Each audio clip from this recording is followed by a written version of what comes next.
I had some of the movements down from before, from when I grew up, different gyms that I went to. But since I got here and made it an actual priority and came to it, just the fitness level has taken off in a really good direction and good pace.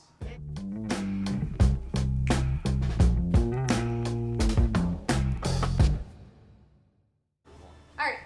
So. Hello. This is Doug. How you doing, Doug? I'm good.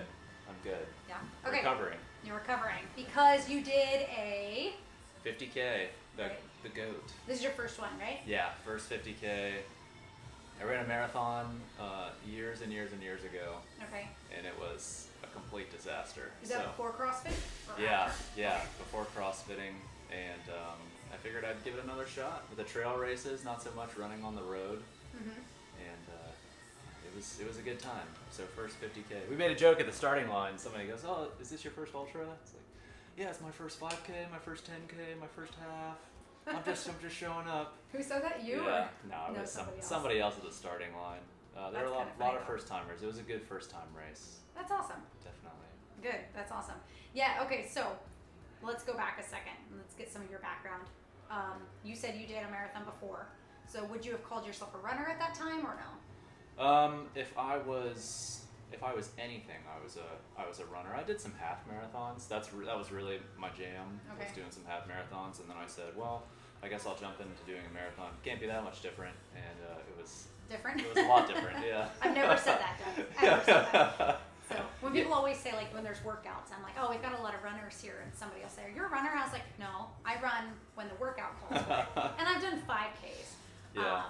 I think, and then now I've done a Ragnar, and somebody's like, well, you keep saying you're not a runner, but you do these things, and I'm like, no, that's not. I consider a runner somebody who 50Ks, ultra, like all that kind of stuff. Okay. Those are runners to me. I would say, could classify yourself as a runner. Yeah. I think it's open to interpretation. Probably. If you like, I think if you like running, you could be a runner at any distance. Then I really think that if you run, you're a runner. Yeah. But so okay, so you did a marathon. This is before CrossFit. When did you start CrossFit? So I did CrossFit off and on when I was a kid, but I wouldn't necessarily say, oh, I have been a CrossFitter this whole time. When I was growing up, CrossFit was pretty new, and so where I grew up, there was a newer gym that opened up, and I did that for a while, and then I went off to college, and as a lot of people probably have similar experiences, that just completely went away. It was schooling. It was not paying attention to really what I was eating or what I was doing fitness wise. It's hard in school. Yeah, it's hard in school. That just wasn't the priority, and it needs to be a priority. Yeah, right. Because if it's not, then you're just gonna go down. Yeah, absolutely. Yeah. So after that, let's see. I moved out to South Carolina. Still didn't really do much CrossFitting, but was in shape from going to OCS for the Navy and running around the track and being told to run here and then to run there. So I guess you could say that was some running. And then I got we moved out here and I just started working out on my own. How long ago was that? We moved out here in 2017. Okay, so it's been a bit. Yeah, 2017, and then I was on sea duty out here, and again, it was like a lot of schooling. There was a lot of work to be done. Can't exactly. And you heard about KCF CrossFit? Yeah, moved to Paulsbo in 2018. So we moved in. We were in an apartment in 2017, there for a year, and then moved over to Paulsbo in 2018, and we were up the road. And I would just drive by and see the sign for KCF CrossFit. I'm like, oh yeah, we get a lot of people like that. Yeah, I CrossFitted once. Really? Good. Yeah. Okay. And so I came into the gym, and the rest is history. Did you go through fundamentals at the time? I didn't go through fundamentals. I had most of the movements down. Okay. I mean, it was kind of. We're probably going to get into a rabbit hole, if you will, but I just kind of like dabbled back and forth in things and never really stuck to a specific training program or said, hey, I'm going to set out and do this difficult thing and see it all the way through. And I think that was a lot of this 50K for me, because it's like 25K, okay, I can go run 15 miles. 50K, 30 miles, you can't show up for something like that unless apparently you have one guy can. Yeah, unless you have experience running. Right. From way back in the day. So I had some of the movements down from before, from when I grew up, different gyms that I went to. But since I got here and made it an actual priority and came to it, just the fitness level has taken off in a really good direction. Okay. And good pace. So Doug's been coming here for a bit, and your wife also came here before. She came back a little bit, and then she kind of stopped again. She said she's coming back in again? Yeah, we're both coming back in? Yeah, committed, making it a That's priority. awesome. And she did a 6-week challenge, you said? She did, yeah. Okay. Yeah, great time. Just working out a good time to come. I always go to like just different classes throughout the day, and we're it's good to get different coaches. Yeah. Different coaches, different times of day, and figure it out. And we're really excited just to continue on. Okay, all right. So the reason we're here, kind of backtracking now, we started ahead, is Doug did a 50K. He did the goat run. Yeah. Right, which is all up by the Olympic Peninsula. Right? Yeah. Okay. You did another run recently before the 50K, which was the Dirty Turtle with a lot of other people in the gym that did it, right? That's right. How did the 50K compare to the Dirty Turtle, which was a 25K for you? Yeah, I did the 25K. So I guess just the data out there first. 25K, 15 miles. 50K, roughly 30 miles, so half. The Dirty Turtle took me 4 hours and 7 minutes. The Dirty Turtle, that's the 25K? Yeah, the 25K. And the 50K took me 5 hours and 47 minutes. Whoa. So kind of an interesting difference in numbers. Okay, interesting. The Dirty Turtle 15 mile went up 4,000 feet. Okay. And the goat went up 3,700 feet. So it's about half the elevation change. So the turtle was a lot more up this way, where the goat was more running. Right. Yeah, the Dirty Turtle was like a show up and let's do it. And So you did it. Yeah. Okay, so the goat run. I know there was a big group from the gym that did it last year. What made you want to do it? Was it the Dirty Turtle, or was it before that you decided? The Dirty Turtle had a lot to do with it, just the idea of trail running and getting into it. So I kind of had some background of getting out on a trail and all the lessons learned that I had from doing it. And then some friends at work actually brought it up, that they wanted to do it, and so I kind of took that information and kind of asked around with people at the gym. Like, I'm thinking about signing up for a goat race. Like, what's the goat? People at the gym said, "Yeah, dude, it's a great race. Yeah, a ton of fun." There wasn't. I didn't recognize anybody from the gym that went out and did it, but I had some friends and coworkers that I did the race with, and that was. It's you good. might be the only one that did it this year from the gym. I don't know if anybody else did. Yeah, there were tons of people that had done it in the years past, but still a good race. Yeah. And regardless, just doing things as a group with other people helps a lot. It was great with the turtle, and it was great for the goat. Okay, so tell me how you were training for it. Yeah, because you said you can't just show up for a 50K, right? So you weren't just doing CrossFit; you were doing other things, right? Yeah, I was running. I had started out in June. I got a nice new Garmin running watch and said, all right, I'm going to make a training plan, and I'm going to stick to this training plan. So you made your own? Yeah, I used a book that I had in the past, which it's unfortunate I can't remember the name. But it was a book for running a marathon, and so I took some of the mileage and just went, I'll add a mile here, and I'll add a couple miles here, and see how that goes. Okay. And then Port Gamble is nearby, so went to that trail. And then once I went out to the where the actual race was, and did a few miles there. Oh, you trained over there as well? Yeah, just once. Once was enough. Okay. So how often would you say you were training a week in running specifically? It varies. In the beginning, I think I was running about 4 days a week. Okay. And then really my range of motion, like my knees really started bothering me, so I had to take some time off. Taper back off. Yeah, and stretch out a bit. And then towards the end, I probably got up to 3 or 4 runs a week. One of them being a long run. it was good. The long runs definitely told me that I need to bring water and I need to bring some food while I'm out there because I got destroyed being out there for that long. And then the short runs were good for, hey, let's get a feel for how everything's working. Hey, I can't go home and just do nothing after work. You have to at least get a few miles in. Okay. So you said it taught you that you were supposed to bring food and water. So what would you say somebody has never done a long run? What would you suggest that they bring for food wise? Liquid only packets, actual food? So everybody's kind of different for how they process food. Personally, I tried to eat some actual food and it did not work out very well. Actual food like chicken in a bag, or actual food like bars? like a trail mix bar. Okay. Yeah, bars, like a Nature Valley or. Well, you say actual food. Mike told me one time he brought a burrito.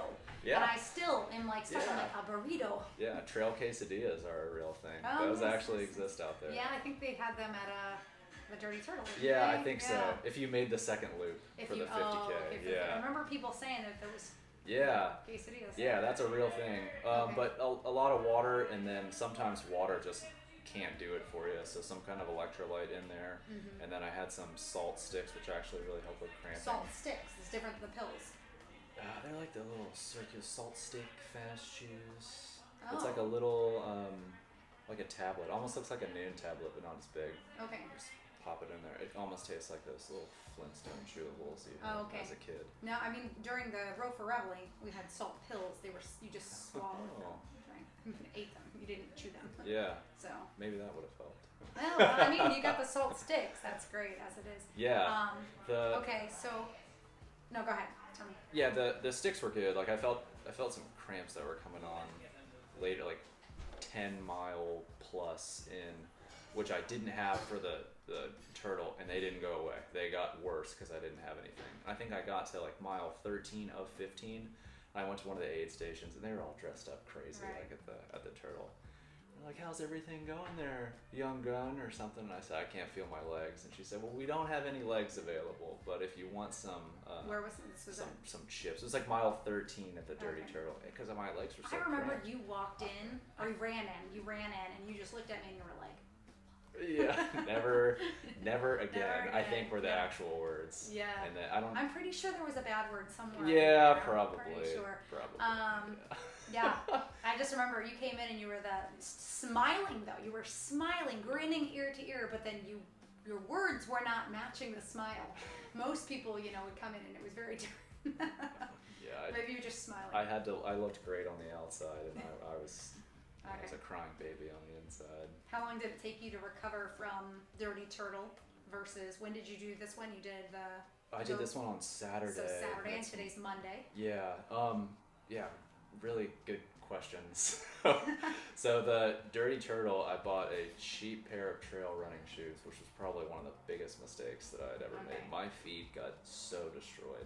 Okay. So I invested in a better pair of trail running shoes. So as far as the feet aspect, the Dirty Turtle took me probably 4 or 5 days to actually get back to normal. Did you lose any toenails? No, all my toenails. I almost lost a fingernail though. Ooh.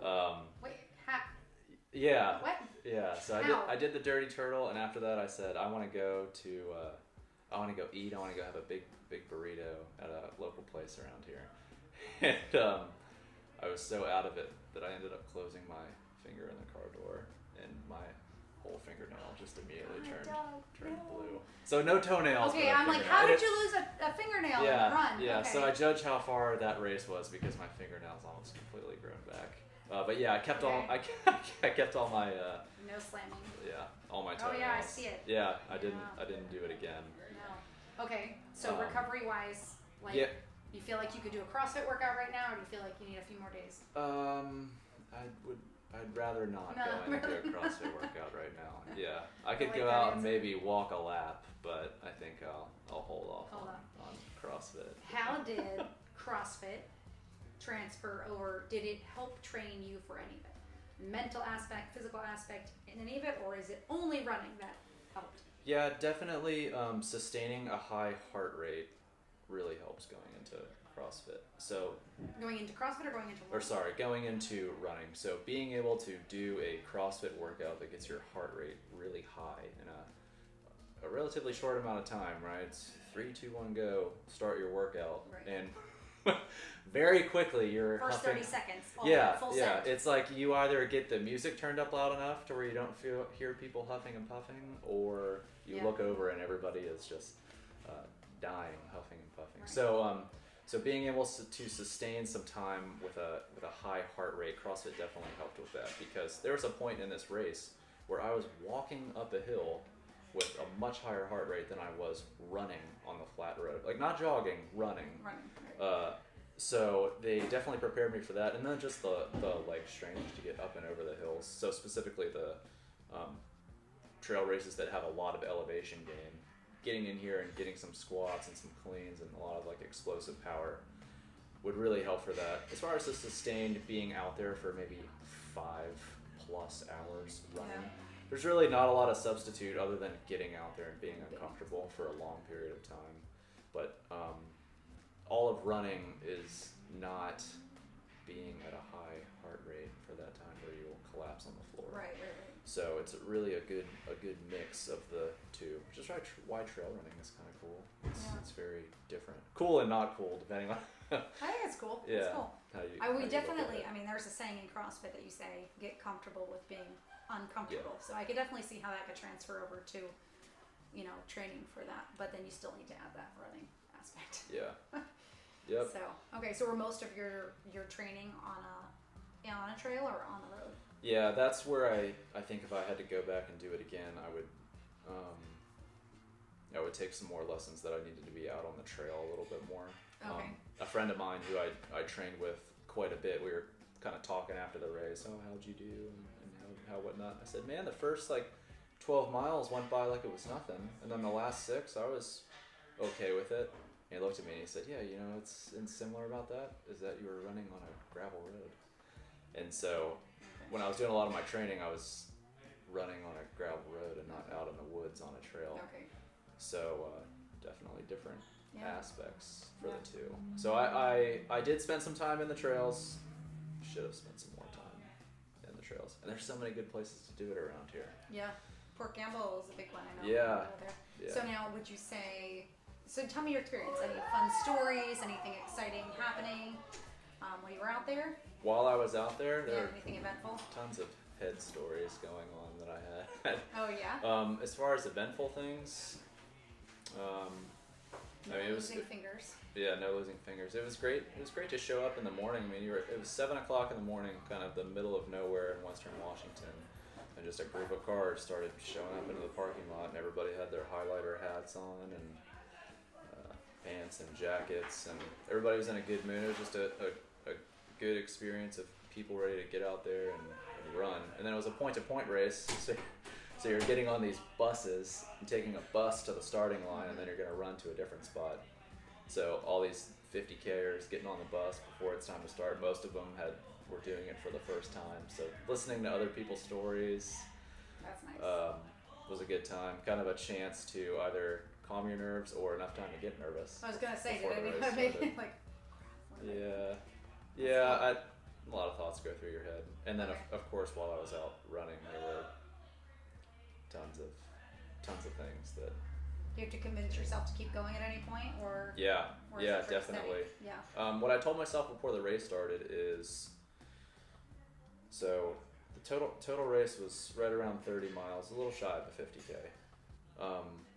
But I said, if you can get over the last climb at mile 17, the race is over.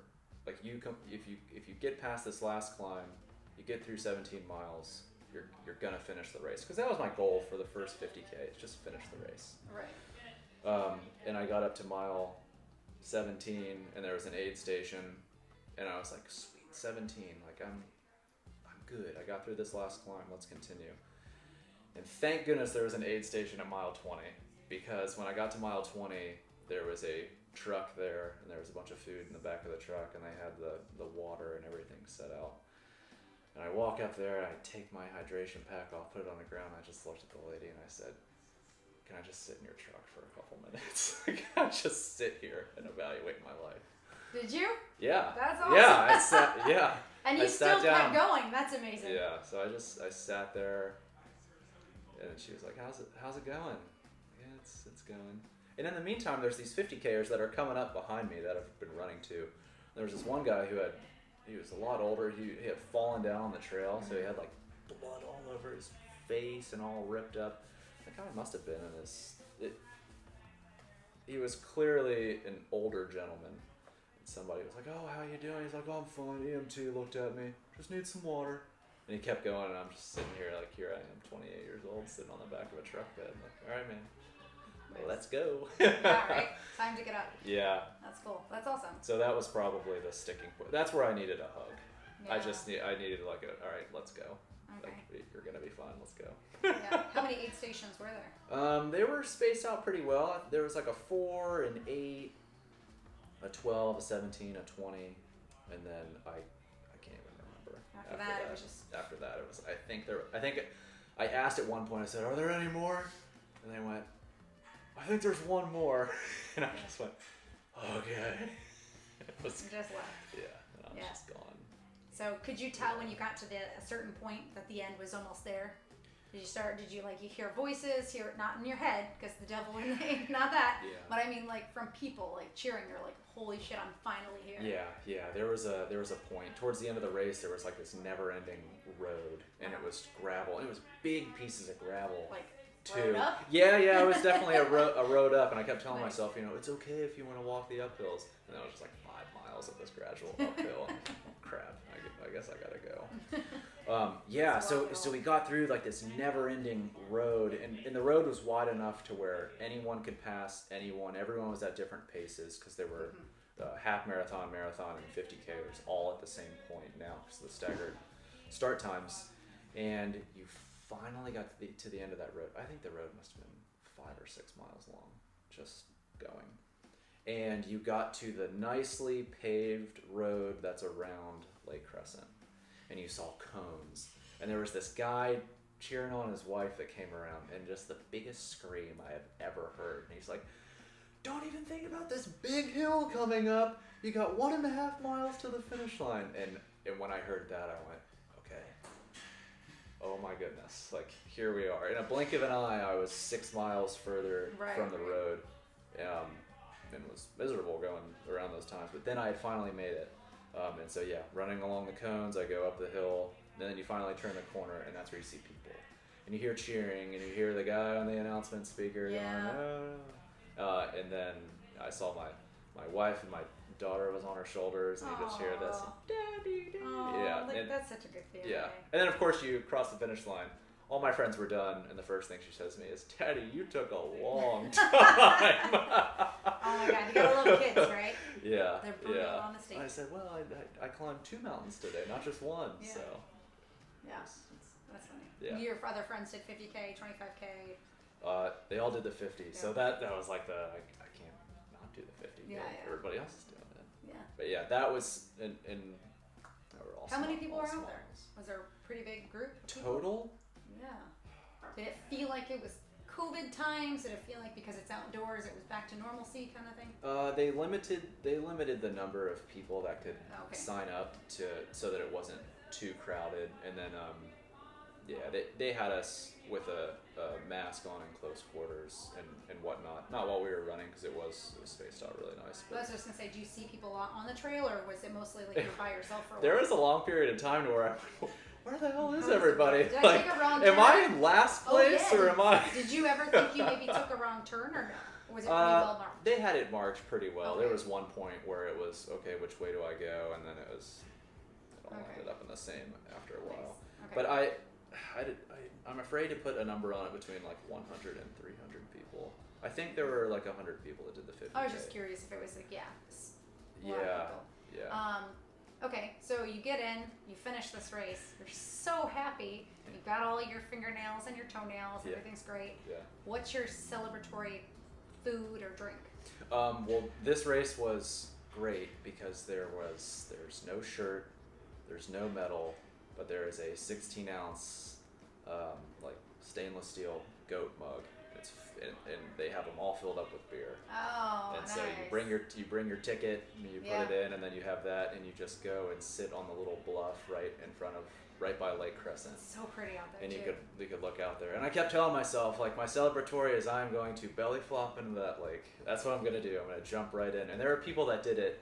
You did not. I was just I sat there on a blanket, and I think I might have drank a quarter of the beer. The celebratory beer?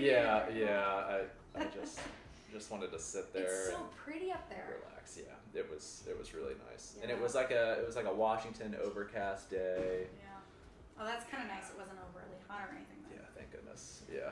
Yeah, I saw your photo, and you're right in front of the lake, and I love that lake. We stayed in the cabins out there last year when Andy did it, and it's just gorgeous. Yeah. He said the race itself was pretty.